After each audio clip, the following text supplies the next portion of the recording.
ഹരിയാനയിൽ hat trick ജയവുമായി BJP. അധികാരത്തിലെത്തിയിരിക്കുകയാണ്. Exit പോളുകൾ കാറ്റിൽ പറത്തി അവിശ്വസനീയമായ തിരിച്ചുവരവാണ് ബി.ജെ.പി. നടത്തിയത്. നിലവിലെ മുഖ്യമന്ത്രി നയാബ് സിംഗ് സൈനി തുടരും. വോട്ടെണ്ണലിന്റെ തുടക്കത്തിൽ വൻ മുന്നേറ്റം തുടങ്ങിയ കോൺഗ്രസ് അവസാന ഘട്ടത്തിൽ പിന്നിലേക്ക് പോവുകയായിരുന്നു.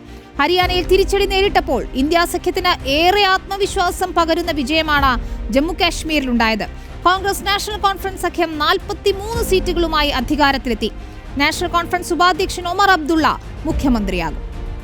हम जो अलायंस के लोग हैं, हमारी जिम्मेदारी बनती है कि हम इन 5 सालों में लोगों को एक साफ सुथरा और एक ऐसी हुकूमत दे जो लोगों की उम्मीदों पे बराबर उतर आए। नेशनल कॉन्फ्रेंस का बनेगा और उमर अब्दुल्ला बनेगा। पहले स्टेट को रिस्टोर करो फौरन, और यहाँ पे जो ये नॉमिनेट करने वाले हैं वो बंद करो। नॉमिनेट स्टेट गवर्नमेंट करती है, एलजी नहीं कर। यहाँ पे बच्चे पढ़े लिखे बिल्कुल बैठे हुए हैं घरों में।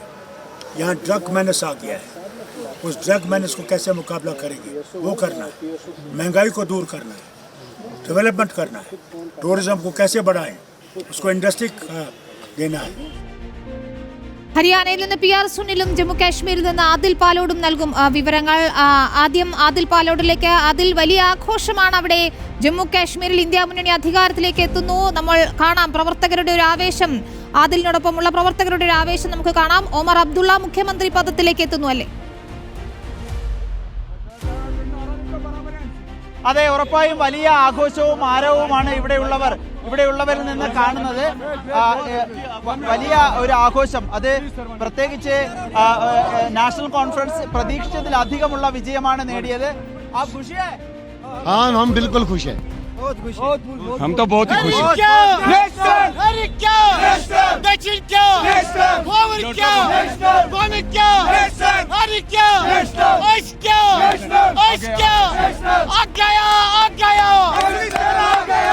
ഇത് തന്നെയാണ് വലിയ ആഹ്ലാദ പ്രകടനങ്ങൾ. അല്പം മുമ്പ് ഈ പടക്കങ്ങൾ പൊട്ടിച്ചും മറ്റുമൊക്കെ ആഘോഷിക്കുകയാണ് പ്രവർത്തകർ. ഈ കാണുന്നത് ഫാറൂഖ് അബ്ദുള്ളയും ഉമർ അബ്ദുള്ളയും താമസിക്കുന്ന വീടിന് മുന്നിലെ ദൃശ്യങ്ങളാണ്. പ്രവർത്തകർ, നാഷണൽ കോൺഫറൻസിന്റെ പ്രവർത്തകർ ഇവിടെ ഒത്തുകൂടിയിരിക്കുന്നു. പ്രതീക്ഷിച്ചത് ഒരു തൂക്കുസഭയാണ്, PDPയെ കൂടി ചേർത്ത് ഒരു സർക്കാർ രൂപീകരിക്കേണ്ടി വരും എന്നതൊക്കെയാണെങ്കിൽ സ്വാഭാവികമായും ജമ്മു കാശ്മീരിൽ നാഷണൽ കോൺഫറൻസ് പോലും അങ്ങനെ പ്രതീക്ഷിച്ചിരുന്നു എന്നുള്ളതാണ്. ആ സാധ്യത പോലും തള്ളിക്കളഞ്ഞിരുന്നില്ല. പക്ഷേ അപ്രതീക്ഷിതമായി ഒരു മുന്നേറ്റമാണ് നാഷണൽ കോൺഫറൻസിന്റെ ഭാഗത്ത് നിന്ന് ഉണ്ടായത്. അത് വലിയ വിജയം. അത് ഒരു സുസ്ഥിരമായ ഒരു സർക്കാർ രൂപീകരിക്കാനാവുന്ന തരത്തിലേക്ക് കോൺഗ്രസ് നാഷണൽ കോൺഫറൻസിന്റെ വിജയം മാറി. നമുക്ക് നേതാക്കളുടെ പ്രതികരണങ്ങൾ നേരത്തെ ലഭിച്ചിരുന്നു. മുഖ്യമന്ത്രി ആരാകും എന്ന ചോദ്യത്തിന് പ്രസക്തി തന്നെയില്ല. കാരണം ഭീമമായ ഒരു അംഗബലമാണ് നാഷണൽ കോൺഫറൻസിന് ഉള്ളത്. നാഷണൽ കോൺഫറൻസിന്റെ പ്രധാനപ്പെട്ട നേതാവ് ഫാറൂഖ് അബ്ദുള്ളയാണ്. പ്രസിഡന്റ് എങ്കിലും വൈസ് പ്രസിഡന്റായും സജീവമായി രംഗത്തുള്ളത് ഉമർ അബ്ദുള്ളയാണ്. 2 മണ്ഡലങ്ങളിലാണ് അദ്ദേഹം മത്സരിച്ചത്. 2ഇടത്തും വിജയിച്ചു. ഇനി ഒരിടത്ത് രാജിവെച്ച് രണ്ടിടത്തും വിജയിച്ചിട്ടുണ്ട്. ആ നിലയിൽ സ്വാഭാവികമായും ഉമർ അബ്ദുള്ള മുഖ്യമന്ത്രിയാകുമെന്ന കാര്യത്തിൽ സംശയമില്ല. നാഷണൽ കോൺഫറൻസ് ഇന്ത്യ സഖ്യം ഹരിയാനയിലെ പരാജയത്തിൽ നിറമങ്ങിയിട്ടുണ്ടെങ്കിൽ കൂടി ഇവിടെ ജമ്മു കാശ്മീരിൽ ശ്രീനഗറിലാണ് നമ്മളുള്ളത്. ശ്രീനഗറിൽ ആകെ ആഘോഷത്തിന്റെ ഒരു രൂപത്തിലേക്ക് കാര്യങ്ങൾ മാറിയിട്ടുണ്ട്. കഴിഞ്ഞ ദിവസം നമ്മൾ പ്രതികരണം നൽകിയ ജമ്മു കാശ്മീർ പ്രദേശ് കോൺഗ്രസ് കമ്മിറ്റി പ്രസിഡന്റ് താരിഖ് ഹറയും വിജയിച്ചിട്ടുണ്ട്. പ്രധാനപ്പെട്ട നേതാക്കളൊക്കെ വിജയിച്ചിട്ടുണ്ട്. നമ്മൾ കഴിഞ്ഞ ദിവസങ്ങളിലൊക്കെ പറഞ്ഞുകൊണ്ടിരുന്നത് സ്വതന്ത്രർ ഒരു വെല്ലുവിളി ഉയർത്തുമോ എന്നതാണ്. കാശ്മീരിൽ സ്വതന്ത്ര ഒരാൾ പോലും വെല്ലുവിളി ഉയർത്തിയില്ല എന്നാണ് നമ്മൾ മനസ്സിലാക്കേണ്ടത്. ആകെ 2 പേർ മാത്രമാണ് ഈ എഞ്ചിനീയർ റഷീദിന്റെ ഒപ്പമുള്ള എഞ്ചിനീയറിന്റെ സഹോദരൻ സ്വതന്ത്രനായി മത്സരിച്ചു. അദ്ദേഹം വിജയിച്ചു.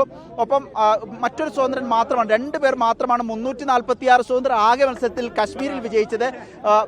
മാത്രമല്ല ഈ അപ്നി പാർട്ടി അടക്കമുള്ള മറ്റു ചെറുകിട കക്ഷികൾ ഒരു വെല്ലുവിളിയാകുമോ എന്ന സംശയമുണ്ടായിരുന്നു. ആ സംശയവും അസ്ഥാനത്തായി എന്നതാണ് ഈ ഫലം വരുമ്പോൾ നമുക്ക് മനസ്സിലാകുന്നത്. ആ ഒരു ആഘോഷത്തിലും ആവേശത്തിലുമാണ് ഇവിടെയുള്ള പ്രവർത്തകർ കശ്മീരിൽ ഉള്ളത്.